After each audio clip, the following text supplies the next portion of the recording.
everybody, it's Grip. And I know what you're thinking. How come you aren't in the basement workshop? And if you're fans of my other channel, you might be thinking, are you doing truck talks now on the Grips Archery channel? So the answer is no, I'm not going to start doing my truck talks on the Grips Archery channel, but I am in my truck and I'm headed up to the Archery Club. I'm gonna go in for some Wednesday night 3D practice, and I'm gonna go work on what I really need to work on the most, and that is I need to see targets, I need to judge yardage. So that's where I'm going. Got the Omen, I've got my killing sticks back there, and as far as the bow and the shot is concerned, that's not my main issue at this point right now. Is I just need to see targets and I need to judge some yardage and start getting more comfortable with my 3D setup. You know, the best way to get good at shooting 3D is to shoot 3D. So that's where we're headed tonight. And hopefully I'll be able to get some cool footage, good arrow impacts, and hopefully I'll be able to get a lot of really snazzy looking 11s. That's what I'm after. So without further ado, let's cut this footage, and hopefully within just a few seconds you're gonna see some cool 3D archery footage.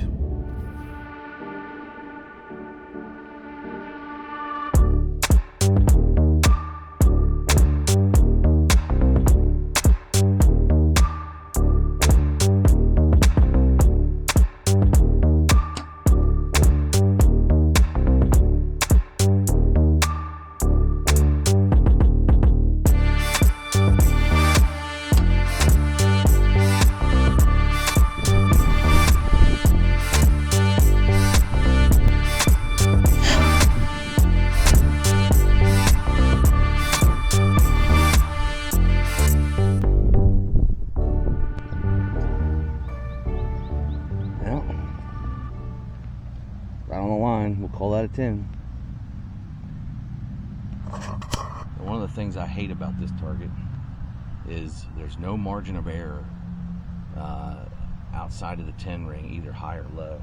If you take a look, you can be basically a little bit more than the width of my thumb, definitely my 2 fingers, and you're a 5. Same thing down here. 2 fingers is all you get, and then you're a nickel. So I definitely, when I see this target, I always err on the side of a yard or 2 more than what I think.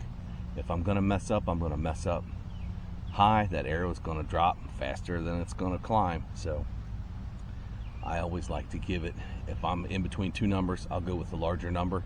That time I judged this one for 42. And it ranged at 40, so it all worked out. Let's move on to the next target.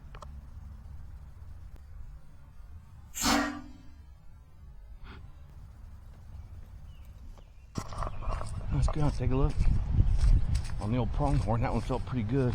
I judged it for about 37. Didn't range it because it looked like I hit it pretty well. Let's go take a look. I'm an old guy, I gotta wear my foot down so I can see my sights, to set my sights. So yeah, not bad, just off the 11. Good solid 10. 11's right there, 10 lines, so just inside. 1 more yard would have come up right there, would have caught the 11, so I'll take that. So while I'm here walking back, take the opportunity to do a little Grips tip episode. Arrow lube.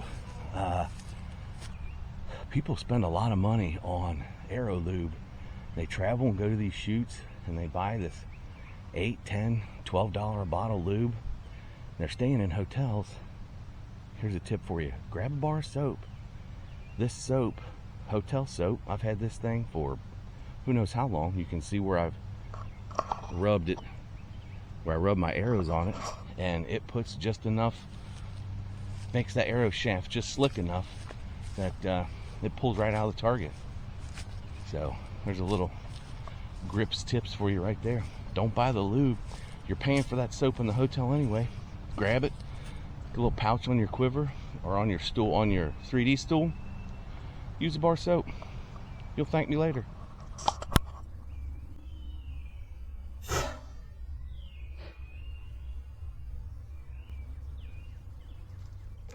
Well, I can't be too upset about that one. I hit right where I was aiming.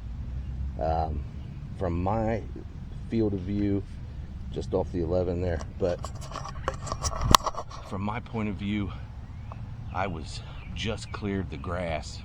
I had to set my camera off to the side, which is where I walked over to judge. I judged from the side so I can see the ground of the target better, and then came over to the stake and made my shot. But I dialed this one for 41. I didn't range it because I hit right where I was aiming. I actually picked out a blade of grass that I thought lined up with the 11 ring and shot at the tip of that blade of grass and just missed the 11 by not much, just a fraction of an inch. So I'm happy with that one. That's target 3. Let's go on to 4.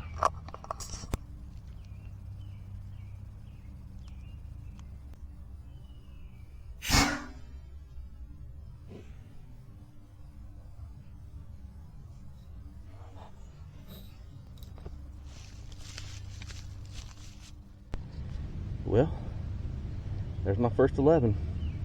That's 3 10s and 11. So they kind of put us in the brush back there. I don't know if you could tell by the other camera angle, but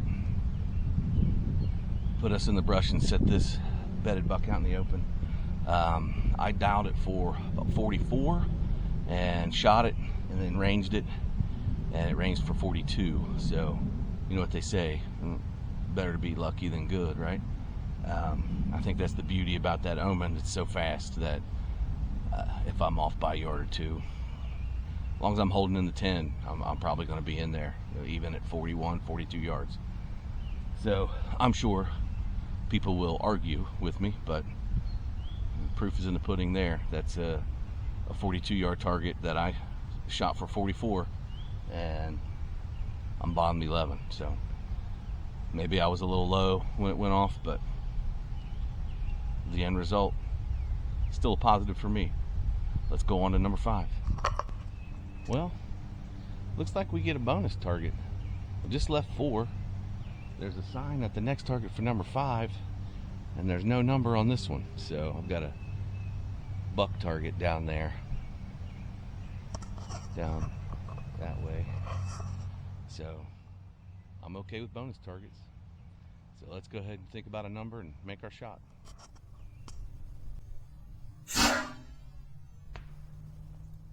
Well, shot an 8 on that one. Had the number right. This is my first shot, and then I turned the camera off. I took another shot, and at the bottom of the 10, I judged it for 34, shot it for 34, ranged it, and it was 34.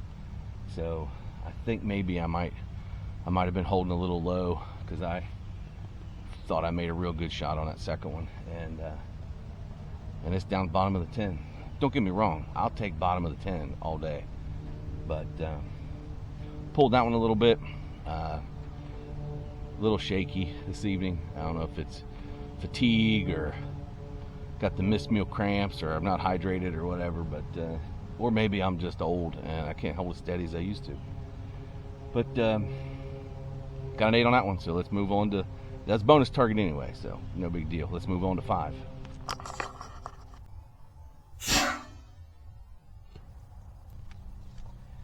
I had the number. Let's try another one. I think I'm either falling, or I just having trouble holding it up there, but that is not where I was aiming. Let's try one more. Good things practice. That's a little better. Alright, so I think I am not following through. I think I'm dropping my arm on the shot and not following through and making a finishing the shot off right. So this first one right here, the 8, I mean, not far off, you know, bring it over a little bit. It is kind of quartering, this cat's kind of quartering to me just a little bit, but went ahead, dialed it for 35, shot it, hit here, and I thought, okay, let's check the number. It was 35, and then I took out a second arrow and made a much better shot. So, and I focused on following through. So I have to make sure that I aim all the way through. You know, that old adage, you know, you aim until you hear the arrow hit. Hold that pin on target until you hear that arrow hit. You know, keep that arm up, quit dropping the arm. So next target, so we had 4.5, this is 5, we're going to 6. Next one I'm going to work better on following through. Also, this is a tricky target, a lot of spots. It doesn't really help that there's no other arrows in the target, you know, when I'm taking my shot. So it's always advantageous to have other arrows in there you can use as a marker. Let's move on to the next one. There is a briar, a little on my field of view. From my point of view, there's a twig right in the way, but it's about 6-7 yards in front. I'm gonna aim elevation-wise right at it. Arrow should go right over top and hopefully drop right in that little target. Hit it. That's awesome. Just under the 10. Small target, small ring. I mean, that 11 ring is what? That size of my thumbnail. And I am out of the 10 by the width of my thumb. But, I mean, take a look.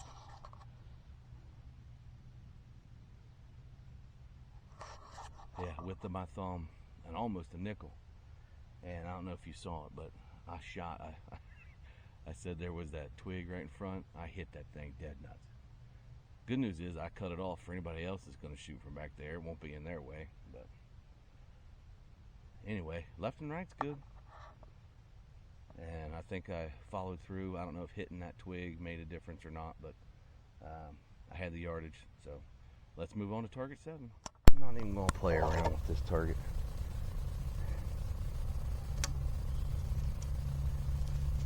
I'm giving him the full Monty, as they say. Big old target. I got 20 to there, 30 to there. I know it's 40 somewhere in the greenery. What the heck? I know he's over 40. I'm thinking he's over 40. Let's just give him the full Monty and see what we got. There's a shot up spot there. Dark spot is kind of low on the 10, so I hope I don't fixate on that and hit him low again. Let's try it.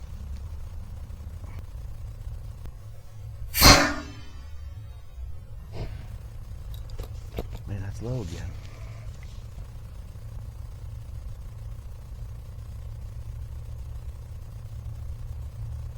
That time I felt like I made a good shot. Let's see what the old cheater says it is. 44, I should have drilled that. Let's take another shot. This time, let's really focus on holding that up there. I may have to go to the bail and reevaluate. Maybe my tape's off just a fuzz. That one's right on the money. I don't know. I'm starting to think it might be just me.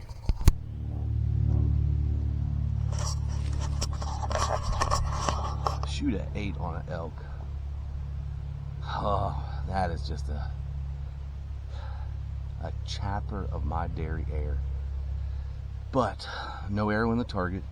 And like I said, I could see that dark spot and I was hoping I wouldn't fixate on it. And then my second shot, I focused on following through and I could see this arrow. So I knew I had to be over this arrow. So again, having another arrow in the target can be beneficial. All I know is when I shoot out at the bale and I've got that dot, I'm on. I mean, I took 2 practice shots before I came out here, 40 yards, and I was on the money both shots. So I don't know. Let's just keep playing the game. We'll see what happens. I know that's too many 8s though. I need to start shooting some more 11. All right, this Impala, you cannot aim for the black. You gotta be up in that brown. Let's see if I can keep from doing it.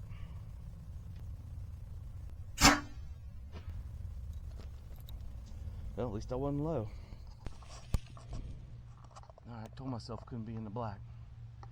And I gave that one about 3 yards too much. So I probably should have been a little higher than that. I guess that just dictates either A, I'm having a hard time holding where I should be. I must be going back to my low hold that I've been known to do, or I need to make sure that the sight tape is still on at various yardages. I know at the bales it was on at 40, but I only took those 2 shots, so I may spend a few more minutes at the bales before I get out of here tonight. So at least we're back in the 10 ring. Right there, that dark spot on the shoulder, I want to be just left of it. Let's see how it goes. I might just shoot right at it. That looked pretty good going in. Where'd she go? Boom. Right where I was aiming. Gotta love it when that happens.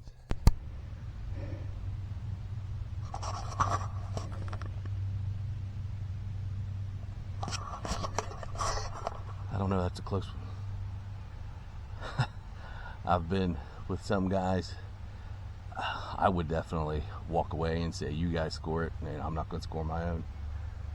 But I've been with some guys that would look at that and say, yep, you're on it. If it's that close, I'll give it to you. You know, you're pulling a line, or if I got to look at it, my rule is if it takes me longer than 3 seconds to make up my mind, you can have it. I'll give it to you. But that was pretty close. But like I said, I wanted to be just left of that. It's too good of a spot to not aim at. I aimed at it, hit it. So since I hit right where I was aiming, I think I'm going to give myself an 11. Let's move on to 10.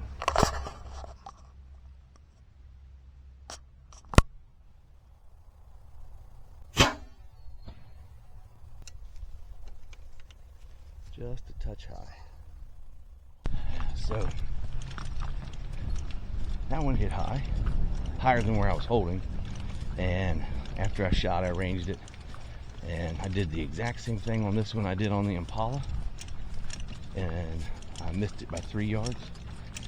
I shot for 41. It was 38. Still hung a 10. So you gotta love that. And I'm starting to get the feeling that, especially if everything pans out on the bales, if I'm hitting on the bales, then I'm starting to get the feeling that if I'm gonna miss on my yardage, I need to miss strong. I need to be a yard or 2 over instead of a yard or 2 under. It just seems to be the way this bow's carrying. So let's take a look at it. That is why we shoot the fatter ones. Catch those lines. Alright, so I think I got 2 more left. Let's make sure we stay inside that 10 ring on these last 2. Everybody's target they love to hate. Ooh, that was me. I fell off of that one. Let's try one more. I think the yardage is good. That was just a bad shot on my part.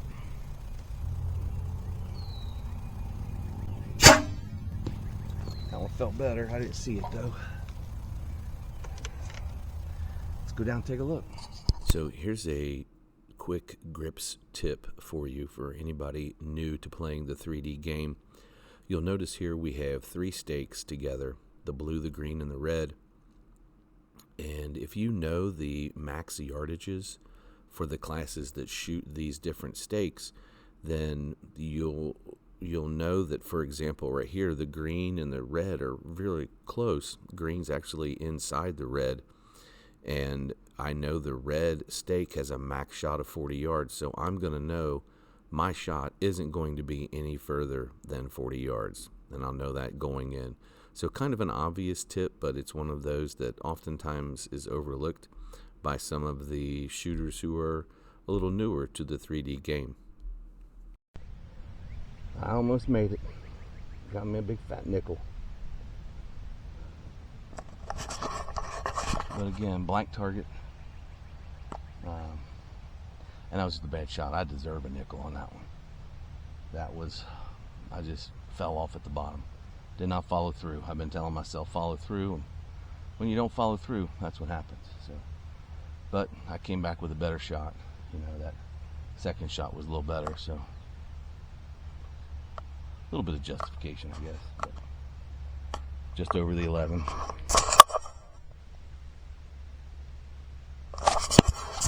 All right, well, one target left. Let's see if we can get 11 on that one. Last one. Little cat eating honeysuckle, it looks like. Mountain lion eating honeysuckle. All right, let's see if we can. I don't know, but I'm giving him the full boat. The old 45-yarder. Let's see how she does. Got a faint spot to hold on. Follow through, follow through, follow through. I thought I made a good shot on that one. Let's check the yardage. That's low.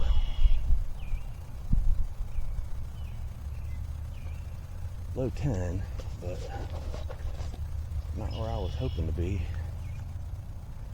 Yeah, 43, 44. Should have drilled her. That's my last one. You will never hear me complain about shooting a 10.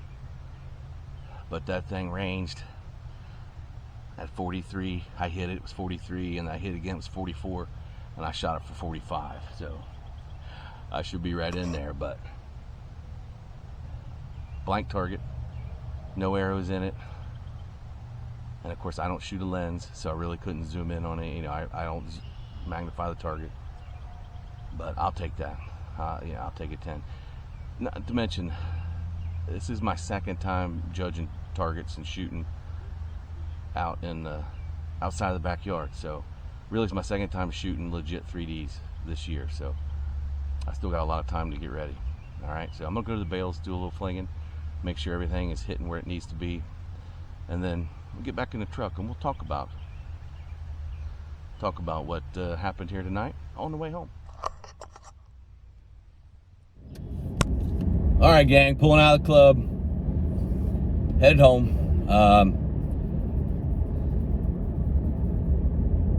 All in all, I'm pretty happy with that. You know, 13 targets, 1 nickel. Which, hey, this is real world. I'm not the kind of guy that's gonna edit out and exclude my 5. You know, this is I shot a 5. I'll live up to it. You know, I shot a 5. Not the first, guaranteed won't be the last. It happens. But you know, on that stupid gator, and I just made a bad shot, didn't follow through, and that's what happens.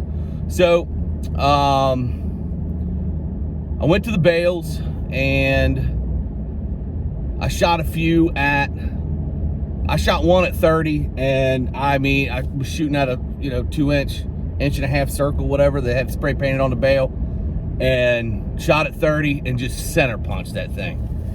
Then I shot at 45, and my first shot was bottom of that circle. And then my other shots, I mean, that pin might have been a little low, but